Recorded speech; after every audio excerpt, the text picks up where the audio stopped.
Ouais, ça, je tiens ça de Paul Pelletier. C'est que dans son vidéo au Monument National, elle dit ce qui caractérise le peuple québécois, c'est la honte. Là, je capote. J'adore son vidéo qui est disponible sur YouTube. Paul Pelletier, au Monument National, le nous.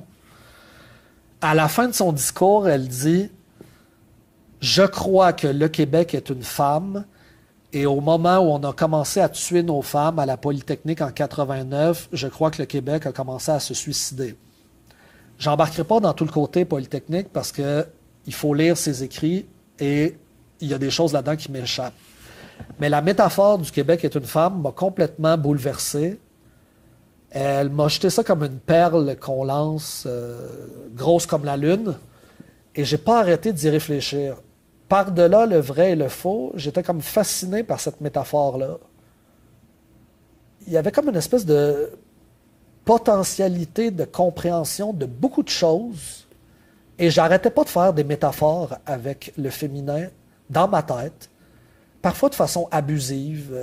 J'étais dans la spéculation. Mais parfois, on dirait que ça avait du sens et que ça me permettait de mieux comprendre des choses. Et c'est toujours ce que j'ai admiré de cette femme de théâtre-là, c'est qu'elle a des intuitions tellement fortes, remplies de sensibilité, de richesse. Et moi, qui veux toujours comprendre et qui est obsédé par la compréhension, je voulais élaborer au maximum. Ben, c'est ce qui m'a habité pendant toutes ces années et ça m'habite encore, dans le fond, comme métaphore. Le Québec est une femme. Ben, c'est ce qui est arrivé, c'est que j'ai pris cette métaphore-là comme un cadeau du ciel, comme une espèce de kaléidoscope que tu tournes et que tu varies les couleurs, les lumières, et là, il y a une pluralité d'interprétations qui en découle, et j'avais énormément de plaisir à réfléchir à tout ça. Ce que tu as dit sur la psychanalyse? Je me demande justement, parce que oui, ça, dans ton deuxième chapitre, ouais. tu vas beaucoup dans ce sens-là. Tu ouais. cites de Beauvoir, tu cites ouais. plusieurs personnes, puis, mais je ne sais pas si ce que Paul Pelletier propose est dans le même esprit. OK, je viens de me rappeler. OK. J'avais participé à un atelier sur le féminin où elle faisait une interprétation du féminin. Évidemment, c'est un concept. C'est pas nécessairement parce que le féminin peut être propre à certains hommes. D'ailleurs, en comparaison à certaines femmes, j'ai remarqué, je me suis fait dire que j'avais beaucoup de féminin en moi. Elle caractérisait le féminin comme la souffrance, l'amour de la fragilité et le corps et l'inconscient, qu'elle opposait de manière conceptuelle à la force, la raison et la performance. Et là, bien sûr, une femme peut faire usage de force, de raison et de performance, et ces choses-là peuvent être interchangées.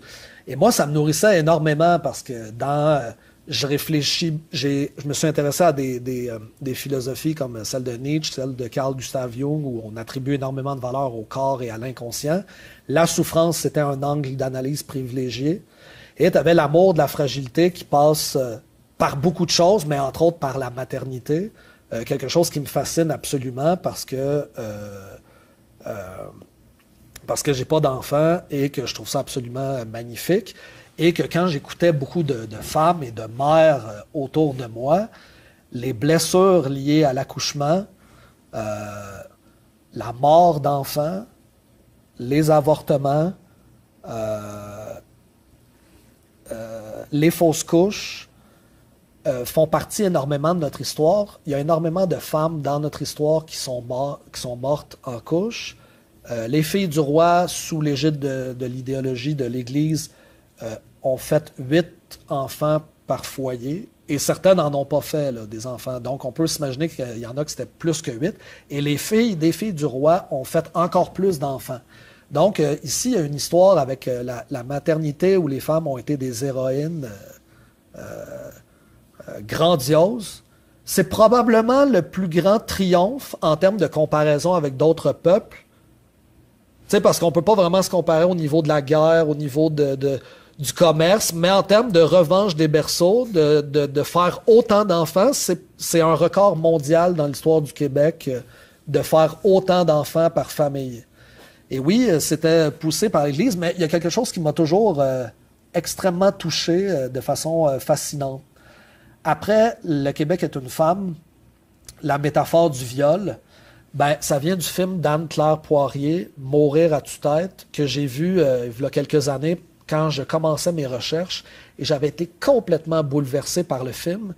Et j'en avais souvent discuté avec Paul, entre autres, de cette espèce d'infection-là, de ce poison qu'est le viol, qu'on est vidangé de l'intérieur. Moi, j'ai pas été victime de viol et d'agression sexuelle, donc je veux pas être réducteur dans mes propos.